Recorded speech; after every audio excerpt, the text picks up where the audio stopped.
दोस्तों, एक बार फिर मिशन टेक क्लासेज में आप सभी का स्वागत। ये 15 क्वेश्चन का सीरीज है। आज स्पेशल MPPGCIL और BSPHCL का ये टारगेट रखा गया है, तो इस तरीके से हम देखेंगे और इस वीडियो को स्किप मत करिएगा, बहुत ही इंपॉर्टेंट होने वाला है। तो इस तरीके से हम बात करते हैं। Question number 1, DC shunt motor की गति के द्वारा इसके निर्धारित गति से नीचे घटाई जा सकती है।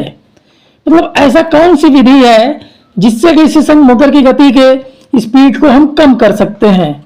सप्लाई वोल्टेज बढ़ाकर, क्षेत्र परिपथ में प्रतिरोध बढ़ाकर, आर्मेचर परिपथ में प्रतिरोध बढ़ाकर, आर्मेचर परिपथ में धारा घटाकर। तो ये ऑप्शन नंबर सी सही है, आर्मेचर परिपथ में प्रतिरोध बढ़ाकर। ये कैसे बनता है अब बात करते हैं। हम ये जो प्रतिरोध बढ़ाएंगे वो हम लगाएंगे वेरिएबल प्रतिरोध। क्या लगाएंगे? वेरिएबल, यानी कि परिवर्ती प्रतिरोध। क्लियर? कौन सा प्रतिरोध? परिवर्ती प्रतिरोध, जिसको हम आसानी से घटा बढ़ा सकते हैं। क्लियर? अब हम बात करते हैं क्वेश्चन नंबर 2।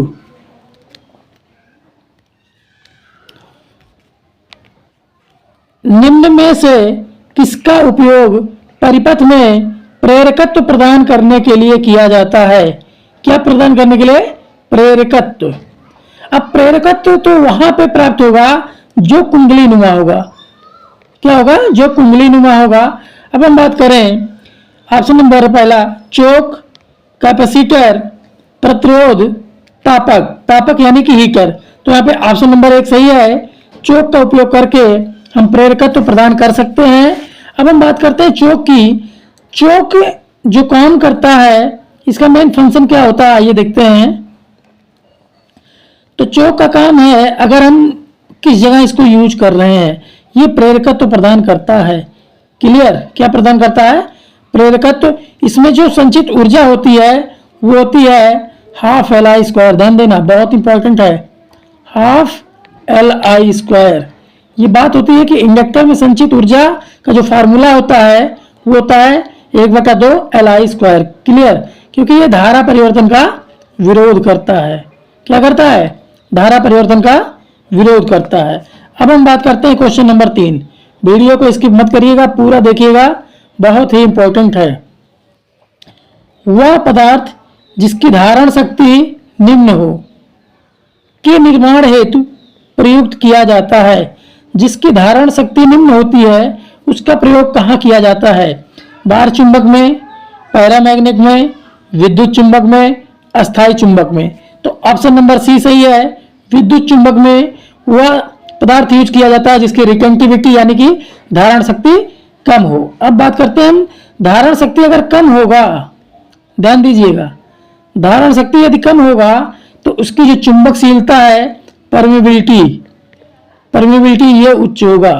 और जिसकी परमिबिलिटी जितना ज्यादा होता है वह विद्युत चुंबक बनाने योग्य उतना ही ज्यादा होता है। क्लियर? क्योंकि जब हम इसमें सप्लाई देंगे तो यह ऑटोमेटिक मैग्नेट बन जाएगा। क्लियर? अब हम बात करते हैं क्वेश्चन नंबर 4। जिस तापमान पर लौह चुंबकीय पदार्थ अपनी स्थिति को परिवर्तित कर अन्य चुंबकीय पदार्थ में परिवर्तित हो जाते हैं वह तापमान क्या कहलाते हैं?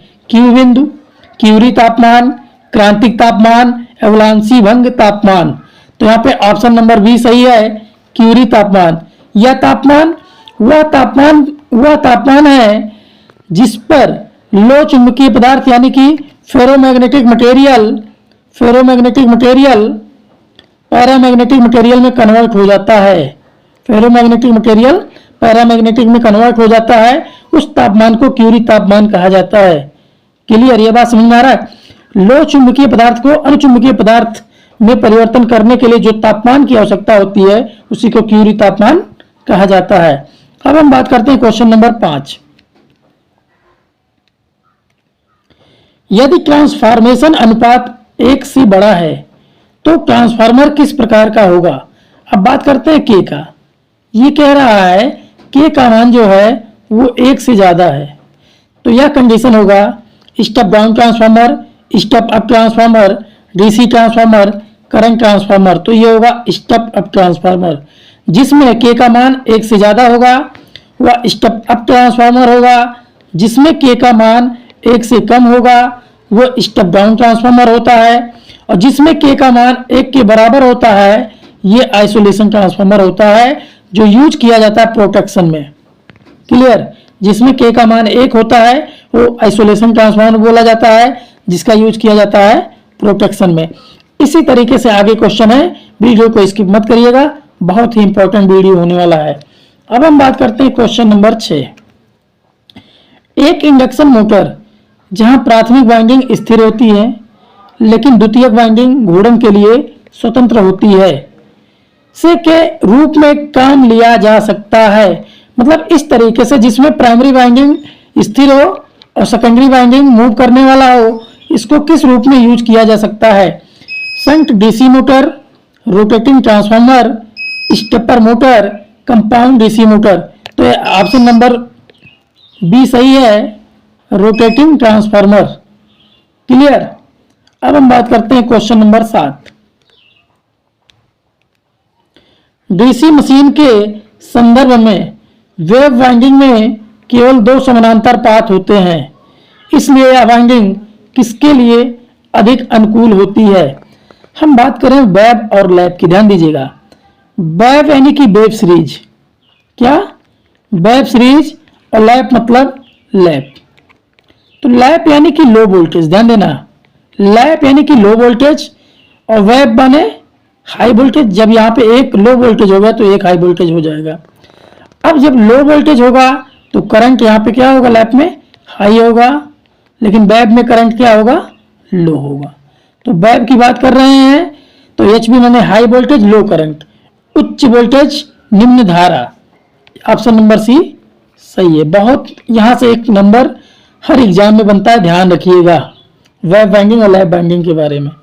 क्लियर? अब हम बात करते हैं क्वेश्चन नंबर 8। ये न्यूमेरिकल छोटा सा। एक 220 वोल्ट डीसी मोटर में प्रतिरोध 0.75 ओम है। यह एक निश्चित लोड पर संचालित होने पर 20 एम्पीयर की आर्मेचर धारा लेता है। यदि ब्रश ड्रॉप को नगण्य मान लिया जाए तो मोटर में प्रेरित विद्युत वाहक बल कितना होगा? अब यहाँ पे इस क्वेश्चन को पढ़ के ही ध्यान देना है कि जब बात कर रहा है मोटर को, तो मोटर तो विद्युत वाहक बल पैदा नहीं करता, पैदा करता हमेशा बैक ईएमएफ। तो हमेशा ये ध्यान देना यहाँ पे जरूरी है, जो बैक ईएमएफ का मान होगा वो अप्लाइड वोल्टेज से कम होगा। क्या होगा? अप्लाइड वोल्टेज से कम होगा। ये ध्यान दीजिएगा, बहुत इंपॉर्टेंट है, टाइम बहुत बचाएगा। अप्लाइड वोल्टेज से कम होगा, तो यहाँ पे 220 वोल्ट सप्लाई दे रहे हैं तो 220 से हमेशा ये कम ही होगा। लेकिन एक फार्मूला होता है आपका ईवी बराबर V minus I A R A. Clear? तो वी का मान कितना है? 220 माइनस आई कितना है? 20, प्रतिरोध कितना है? 0.75। तो ये हो जाएगा 15। तो 220 में से 15 घटाएंगे, कितना आएगा? 205। तो इस तरीके से ऑप्शन नंबर सी सही है। बात समझ में आ रहा? तो देखिए ईबी का मान हमेशा भी से कम होगा, तो ये 235 220 तो ऐसे कट जाएंगे, 185 बहुत कम है लेकिन यहाँ पे लगाएंगे, तो इस तरीके से हमारा ऑप्शन नंबर सी सही है। क्लियर? अब हम बात करते हैं क्वेश्चन नंबर 9। वह वैद्युत मशीन कौन सी है जो विद्युत ऊर्जा को यांत्रिक ऊर्जा में रूपांतरित करती है? यानी कि ई को किसमें? एमई में बदलता है, यानी कि मैकेनिकल एनर्जी में। तो ये ऐसा कौन सा मशीन है? तो ऐसा होता है मोटर। मोटर में जब हम विद्युत सप्लाई देते हैं तो ये मैकेनिकल ऊर्जा प्रोवाइड करता है, इसलिए ऑप्शन नंबर डी इलेक्ट्रिक क्या होगा? Electric motor. क्लियर?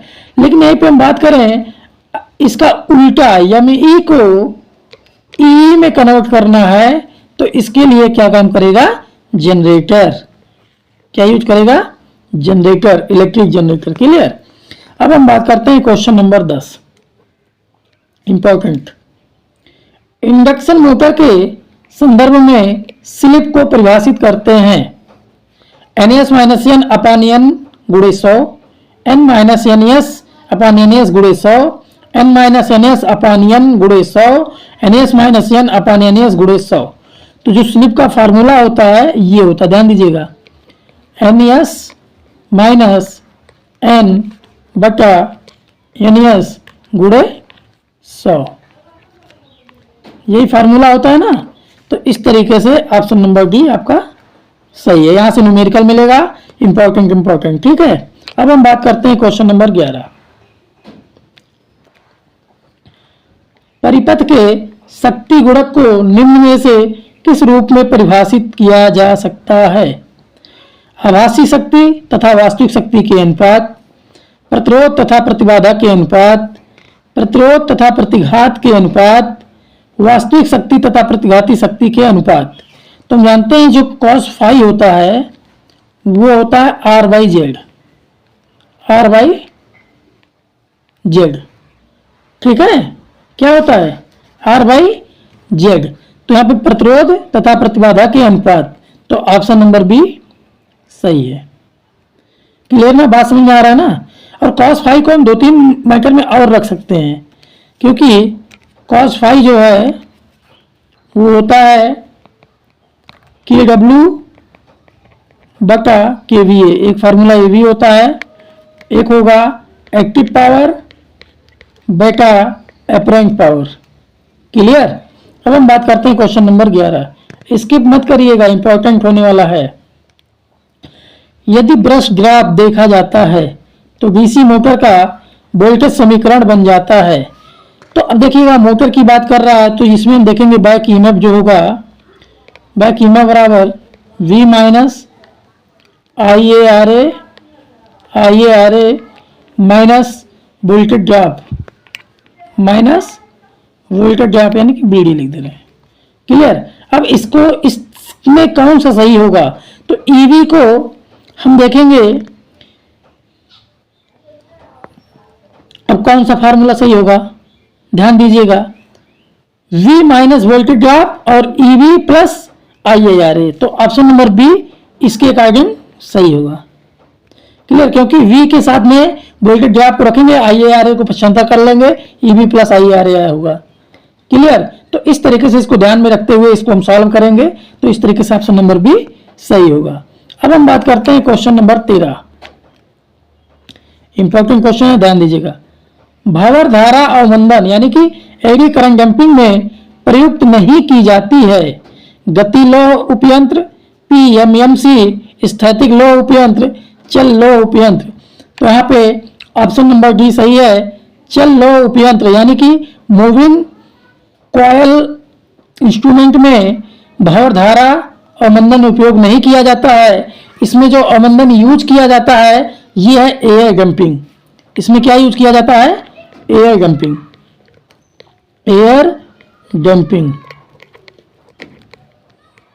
बात समझ में आ रहा है ना। और इन तीनों में जो यूज किया जाता है वो एडी करंट डंपिंग यूज किया जाता है, एडी करंट डंपिंग। क्योंकि यहां पूछ रहा है नहीं, तो चल लौह उपयंत्र में एयर डंपिंग यूज किया जाता है, जबकि एडी करंट डंपिंग यूज नहीं किया जाता। ऐसा क्यों होता है, जिस यंत्र में परमानेंट मैग्नेट यूज किया जाता है, परमानेंट मैग्नेट यूज किया जाता है, उस यंत्र में हम भावर धारा अवमंदन यूज करते हैं। जिसमें परमानेंट मैग्नेट यूज नहीं किया जाता उसमें हम एयर डंपिंग यूज करते हैं। क्लियर, ये बहुत कॉन्सेप्चुअल बात है, इसको ध्यान में रखिएगा। अब हम बात करते हैं क्वेश्चन नंबर 14, केबलों में प्रयुक्त होने वाली विद्युत रोधन सामग्रियों की मुख्य आवश्यकता क्या होती है। निम्न विद्युत रोधन प्रतिघात, उच्च विद्युत रोधन प्रतिघात, उच्च विद्युत रोधन प्रतिरोध, निम्न विद्युत रोधन प्रतिरोध।